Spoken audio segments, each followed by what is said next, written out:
Bonjour à tous, je suis ravie de vous retrouver pour ce journal du Transition Forum où nous allons parler territoire et comment encourager plus d'innovation et plus d'impact. Avec moi aujourd'hui Olivier Sichel, directeur général de la Banque des Territoires. Merci d'être avec nous. Bonjour. Vous êtes là depuis le début de ce forum. Sophie de la Fontaine, directrice artistique de la Maison Longchamp. Merci. Bonjour. Merci. Bonjour. Et Vincent Scandra, qui est le président directeur général et fondateur de Metron. Bonjour. Merci beaucoup à tous les trois d'être présents. On est quand même dans un cadre assez idyllique. Vous reconnaîtrez, voilà. Donc, j'ai envie de commencer honneur aux femmes.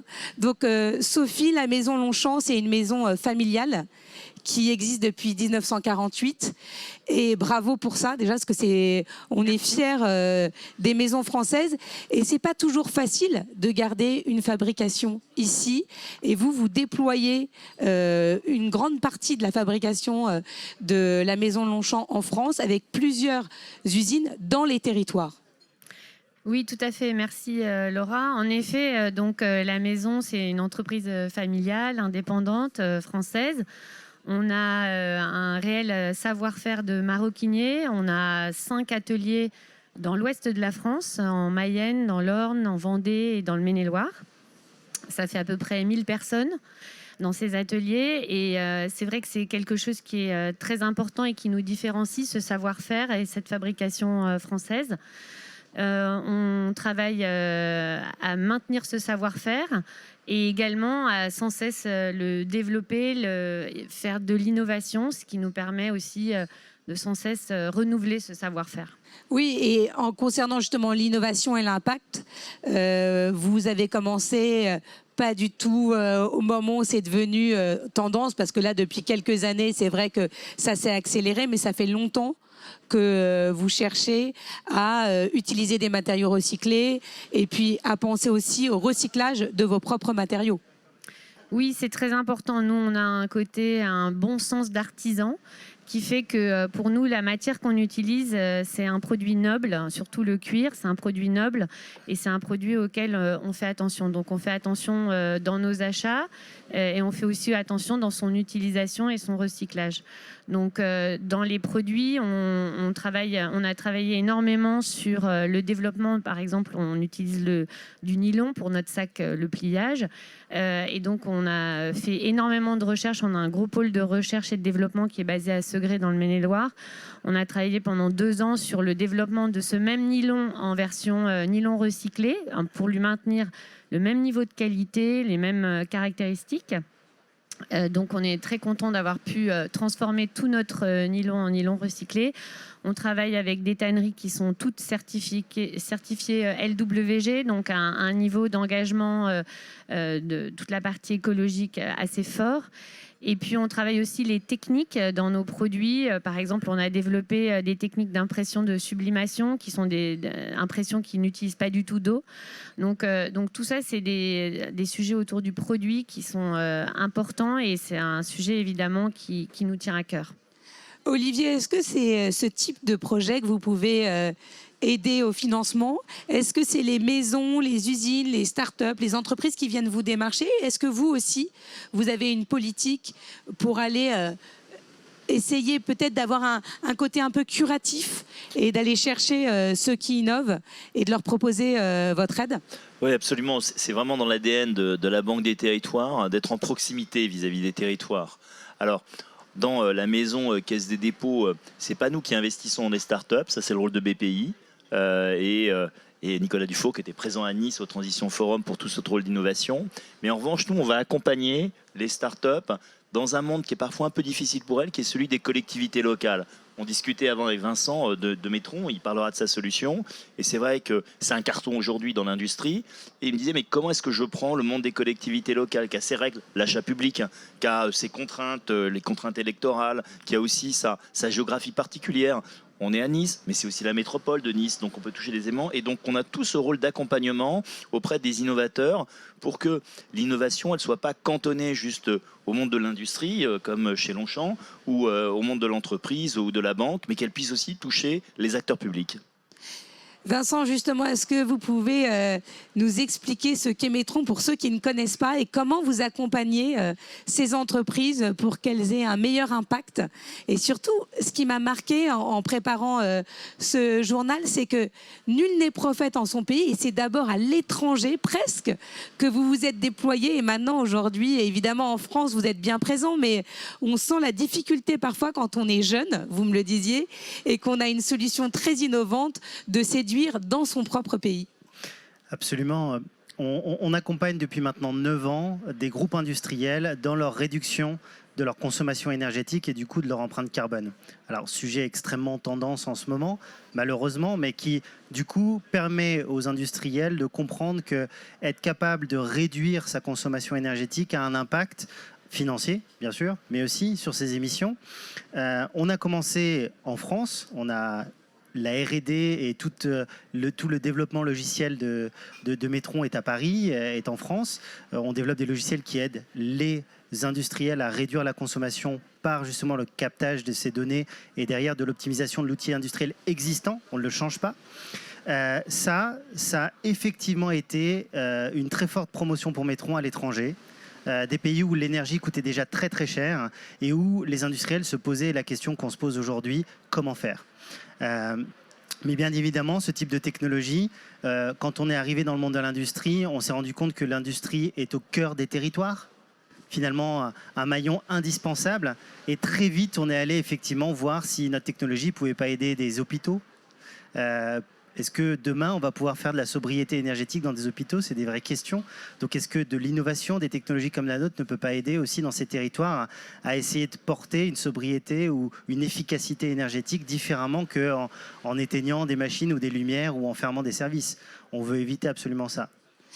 Aujourd'hui, vous devez évidemment avoir le vent en poupe. Est-ce que vous êtes encore dans une position où vous démarchez ou maintenant on vient à vous naturellement? Les deux. On essaie de porter le message le plus haut possible, donc on continue très fortement à démarcher parce qu'on veut faire savoir à tout le monde que des technologies comme la nôtre existent et qu'on peut accompagner, on peut aider. Et en même temps, il y a énormément d'industriels qui viennent nous chercher en ce moment, effectivement. Alors on leur explique qu'il n'y a pas de magie. On ne peut pas en quelques jours, semaines, faire 10% de sobriété énergétique. C'est un plan sur la durée et on le voit avec Longchamp, c'est souvent des convictions fortes depuis un certain nombre d'années qui mènent à réduire drastiquement les consommations et l'impact. Mais on peut tout de même commencer une démarche et déjà avoir rapidement quand même une réduction significative. Sophie, justement, dans une période comme celle qu'on est en train de traverser aujourd'hui, où on sait que les entreprises sont très impactées par cette crise énergétique, comment vous réagissez? Est-ce que on éteint toutes les lumières du bureau? Comment une entreprise comme la vôtre est agile et réactive? Oui, alors évidemment, on a pris des mesures, par exemple l'extinction des lumières dans les boutiques plus tôt, etc. Mais je pense que chez nous, le fait qu'on ait ce côté artisan, fabricant, etc., ça a toujours été des préoccupations vraiment sincères dans notre organisation. Donc, tous nos ateliers sont déjà passés au LED depuis très longtemps. On a construit, par exemple, un atelier à Pouzauges, en Vendée. Il y a quelques années, on a fait en sorte que la lumière vienne du Nord avec tout un tas de matériaux, etc., qui faisaient que vraiment l'atelier en lui-même est très vertueux. Donc, c'est vraiment des choses qui sont vraiment dans notre ADN et qu'on a travaillé depuis déjà très longtemps. Après, on fait aussi très attention à, comme je disais, l'utilisation des matières, mais même le recyclage derrière de tous nos déchets. Recyclage de nos toiles, par exemple toutes nos chutes de toiles nylon, on les envoie en Normandie dans une entreprise qui en fait des granules qui sont réinjectés pour des tapis de sol, par exemple, ou nos cônes de fil, des bobines de fil, on les envoie dans un lycée à Angers qui aussi refait des réinjections. Donc en fait, toutes ces préoccupations, la logistique aussi, c'est aujourd'hui un sujet important parce que évidemment le transport des matières et des produits, les coûts ont augmenté.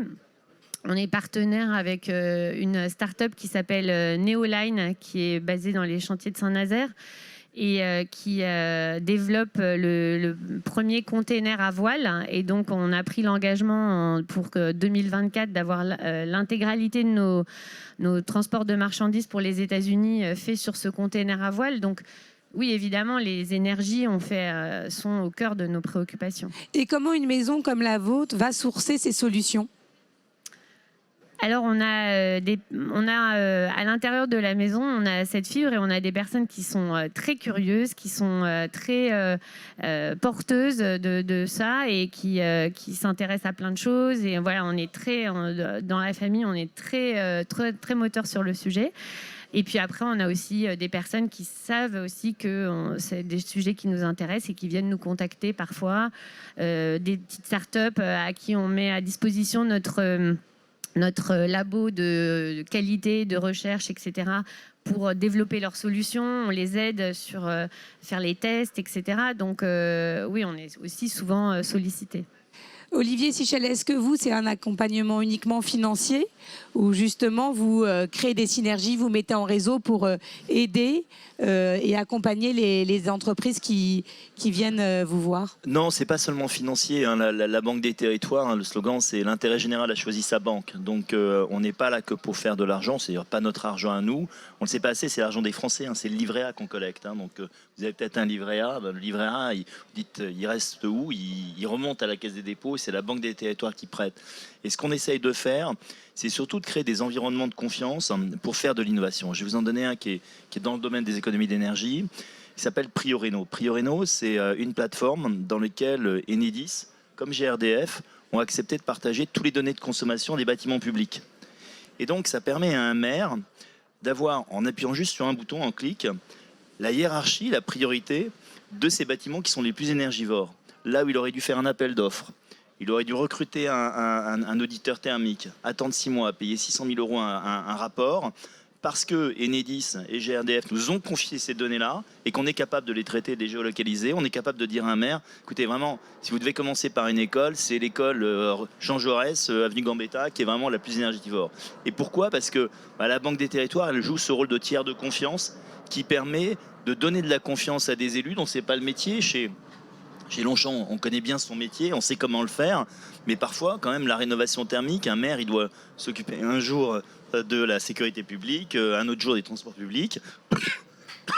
La rénovation, c'est pas forcément son métier. Vincent, vous nous le disiez en préparant cette séquence, vous vous occupez aussi bien d'aider des écoles que des maisons de couture, des entreprises très très différentes les unes des autres. Est-ce que justement vous estimez que vous êtes polyvalent et qu'on vient vous voir pour ça ? Est-ce que c'est très différent en termes de besoins ? Comment on fait pour... Parce que souvent, on officie, on dit, tiens, lui, c'est le spécialiste des collectivités, il est bon, vous pouvez le prendre. On a tendance à spécialiser énormément. Qu'est-ce qui fait que vous arrivez à être un peu un touche-à-tout dans tous les types d'entreprises ? Parce que je suppose que les besoins sont très différents. Un élément clé, c'est quand même la capacité à traiter de l'information, de la donnée. On va dire ça très large, mais de l'information au sens plus global. On a cité l'exemple tout à l'heure pour un maire d'avoir la capacité de comprendre quel bâtiment il va devoir rénover en premier et du coup hiérarchiser ses priorités. C'est parce qu'il a accès à de la donnée. Et donc du coup, on a découvert en 9 ans qu'en ayant accès, en ayant fait tout ce travail dans des usines qui sont toutes très très différentes, donc de créer une plateforme technologique qui est capable de capter n'importe quel type de données, on s'est rendu compte que c'était plus simple dans des écoles, c'était plus simple dans certains autres bâtiments que dans des usines parfois, qui peuvent être très très anciennes et donc travailler avec des outils qui peuvent être très très vieux et capter quand même cette information. On s'est rendu compte que tout notre investissement technologique, parce qu'on a levé à peu près 50 millions d'euros, tout cet argent est allé fortement dans le développement de cet outil technologique, mais il est assez adaptable à d'autres mondes. Imaginez demain si à ce maire, on peut très vite, en un clic, avoir accès aussi à ces données et à lui proposer, avant qu'il fasse des rénovations qui lui coûtent très très cher, tout un tas d'optimisations qui lui permettraient de gagner 5-10% sur ces factures énergétiques, qui permettraient derrière de dégager un budget pour peut-être engager d'autres actions au niveau de son territoire. On est dans cette vision de collecter cette information. La transition énergétique passe par la data. Elle est un outil. elle n'est pas essentielle, il faut le dire clairement, mais c'est un outil. C'est un gain de temps aussi. C'est exactement ça. C'est qu'un outil. Utiliser le bon outil pour faire les bons travaux, c'est un gain de temps, tout simplement. Donc c'est un outil. Il faut le voir vraiment comme ça. Ah, il y a d'autres types d'innovations très ancrées dans les territoires. Je vous en donne un. On rénove beaucoup le patrimoine dans le bassin minier. On est tout à fait à l'opposé. Là, on n'est plus à Nice, on n'est plus derrière la plage. Je vous fais monter 1000 km au nord.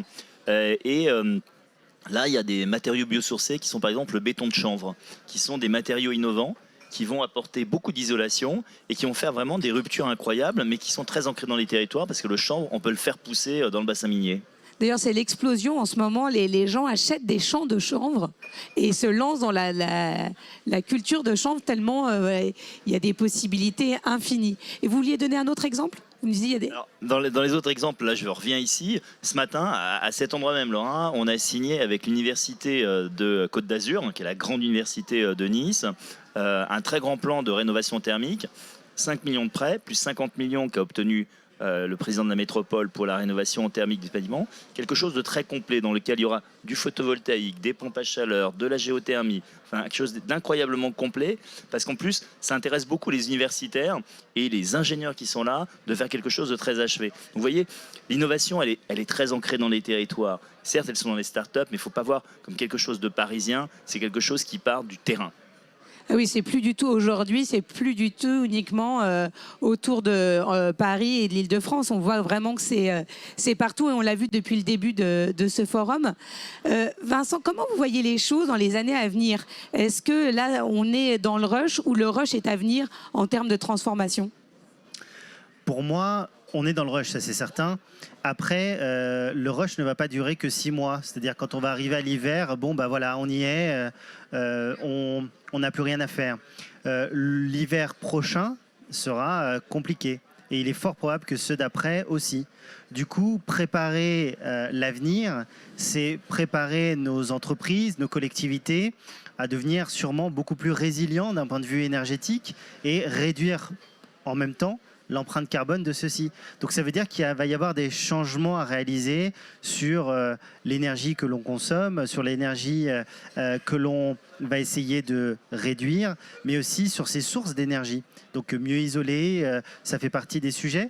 On a parlé du chanvre, mais il y a aussi de l'autre côté mieux produire cette énergie. Donc ça va être des enjeux majeurs. Donc je pense pour les 5 prochaines années, il y a énormément de chantiers qui vont devoir être réalisés.